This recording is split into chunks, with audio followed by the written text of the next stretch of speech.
Yo, what's going on guys, Jared here, and today I have a very exciting match for you. I chose this match specifically because I think it's a good look at what the next meta is going to look like before the next core set. So this is post Megatins before the next core set, what we are currently in, and I think this is a very good example of what a lot of the matches are going to look like. This is featuring Crossout Designator, Brigade, and Dragon Link. So yeah, we're just going to jump right into it. I have some very exciting things in this match I want to get to, especially with how strong Crossout Designator is going to be. There's so many deck building opportunities around it. So the Dragon Link player opts to go first. Does a very his hand wasn't very optimal. He's obviously a prepared deck to go second. I think that's very important to note. A lot of decks are like the way the meta is shaping out to be. You want to be able to prepare to be going both first and second. You want to do the most with your deck going first for the least amount of cards, so you can play cards that can help you play through boards going second, right? So his opening board is going to be decent. But I do have an imperm.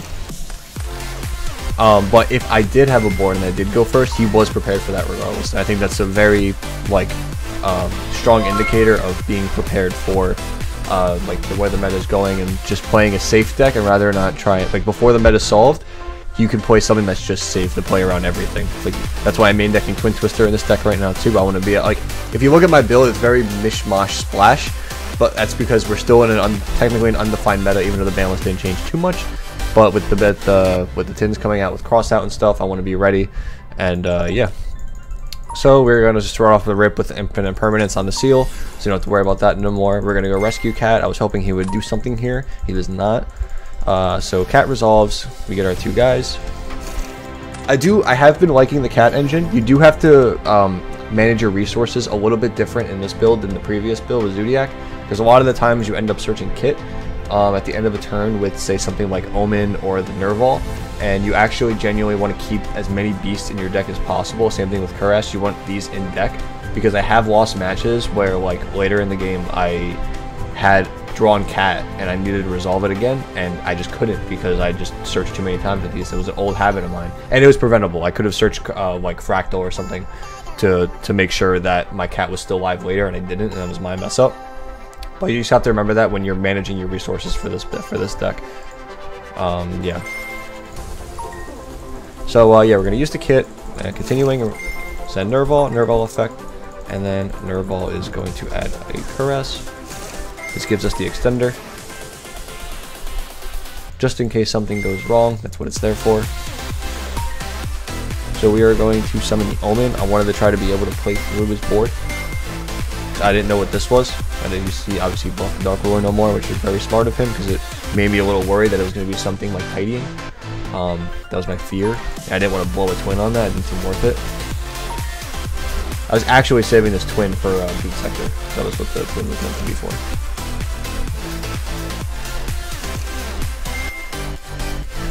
And yeah, then we get Nib from this point because he probably fears we can make Appaloosa here and then go Cuirass and then continue playing after that.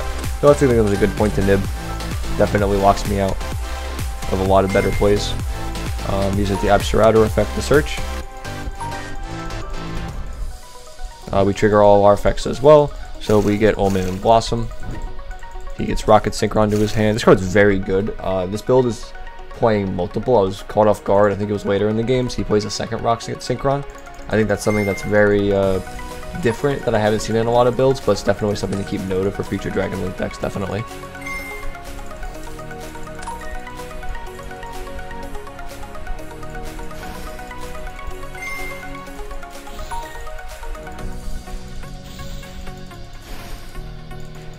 So yeah, then we special the Cuirass, we banish 2, summon out our Bear Boom. We are trying to get to Revolt right now, because obviously we don't have access to it right now. Use the Bear Boom effect to be able to add Revolt. And we put back the, what was that, Crossout, I believe?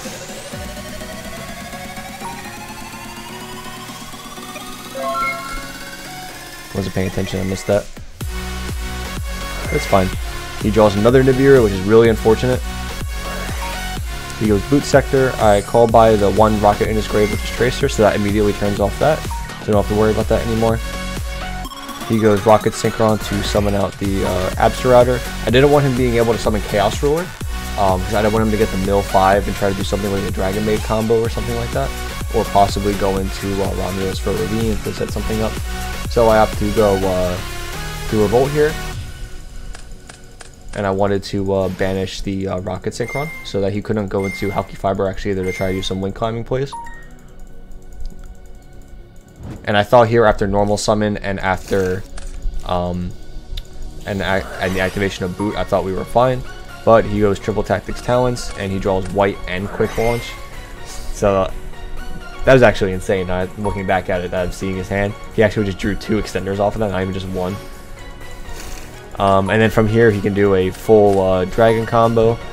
I'm just gonna speed this up just because it's just dragon combo. It's just the normal stuff that we've been seeing all meta. So here he goes IP into Pisty. Those 2 go into Triple Burst. Those 2 go into Quad Boral. Pop my guy. I search. He just goes into Access Code. These 2 go into the Savage. I bring back. I think I'm gonna wall off. But I completely forget about Chaos Ruler in the graveyard, and then this just kills me completely, and I can't do anything about it. So I just get OTK'd there. Quite unfortunate for game 1, obviously, but you never want to lose the game 1, but we're going to try to run it back.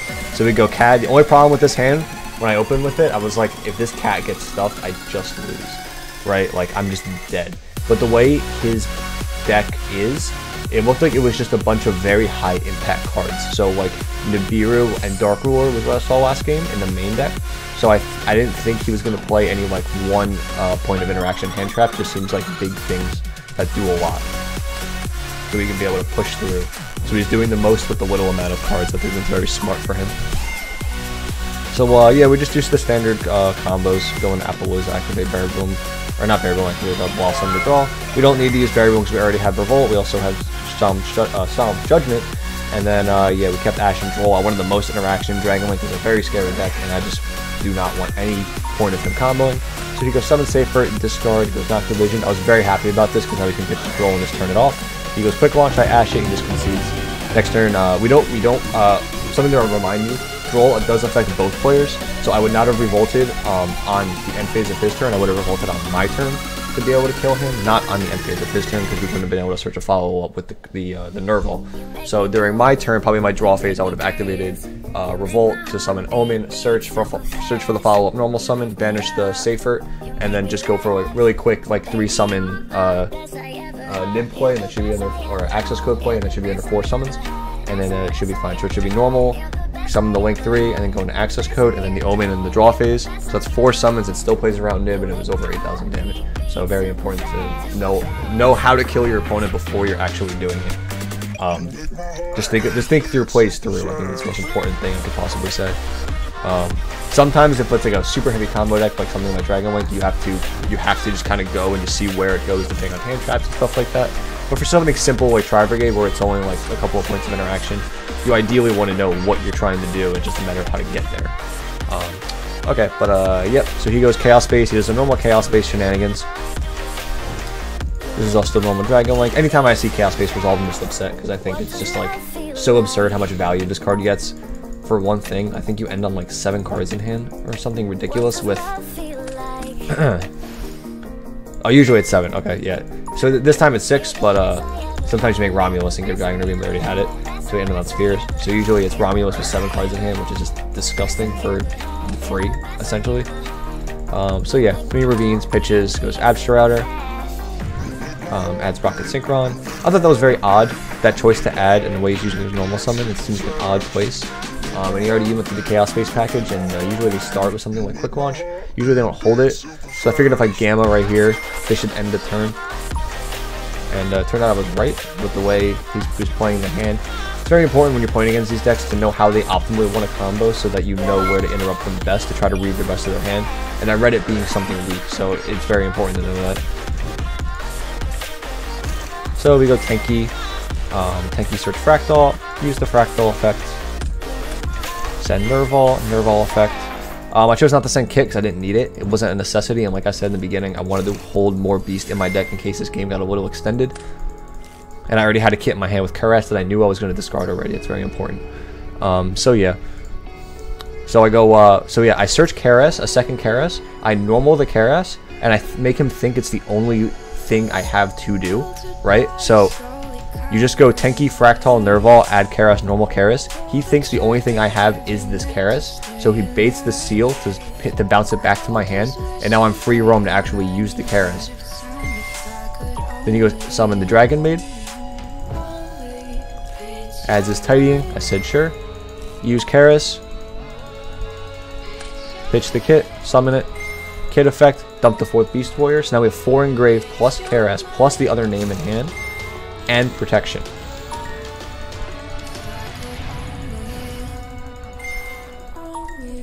So we go for Blossom. Special summon Nerval. Do a little thinking. And then we go into the Link 3. And then we can activate the Blossom just to draw a card, see what we get. He goes Phantasmic. I say that's fine, doesn't matter.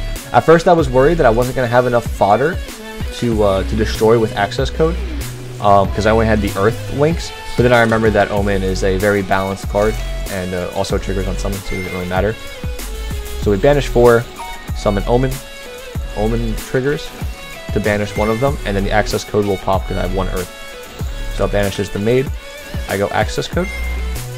Get the 3 counters. He goes Nib, and then we put the 1 Nibiru in. I showed just to confirm.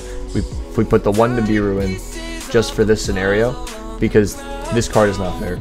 Like, I mean, we are currently in top 100 dueling book, and this card is like any deck that's like mid-range to combo. It just does so much. You don't play this in anything slow because you're not trying to force things through that do immensely powerful things. But like in like the this mid-range deck specifically, where you have a lot of room and a lot of variance to add things, Crossout Designator is such an absurd card. Like, especially because you only want to hit things that are impactful, right? Like, I'm not putting in Phantasme in my deck so I can hit Phantasme. I don't care about Phantasme. I care about things like Nibiru. I care about things maybe like Droplets, things like that. That's what I'm Crossout Designator. Like, this fixes so many underlying issues with the Tri-Brigade deck. It's really scary that they can get rewarded for playing just generically powerful cards by negating your generically powerful cards. Like, it's really disgusting. Like, I can't put into words how good it is and how actually more frightened I am of the Tri-Brigade deck, because you have to think outside the box of how you want to beat it. And I think the best way to counter it is with just more Crossout Designators. Like, it's going to be a Crossout Designators freaking fiesta. So this is definitely a game-changing card, and it's something to keep in mind when if you're going for like tier 1 playing in events, like for the remote duel events or anything like that. But yeah, overall I thought this match was kind of crazy. I thought it was very good, a good representation of what the new meta was going to look like for Dragons and Tri-Brigade. And yeah, I hope you guys enjoyed this match and if you enjoyed the video. Feel free to subscribe and like, and check out my Twitch channel, and you can see matches like these as I'm streaming, because I am streaming in top 100 dueling book currently. So yeah, I hope you guys have a good day, have a good night, and I'll see you in the next one. Bye.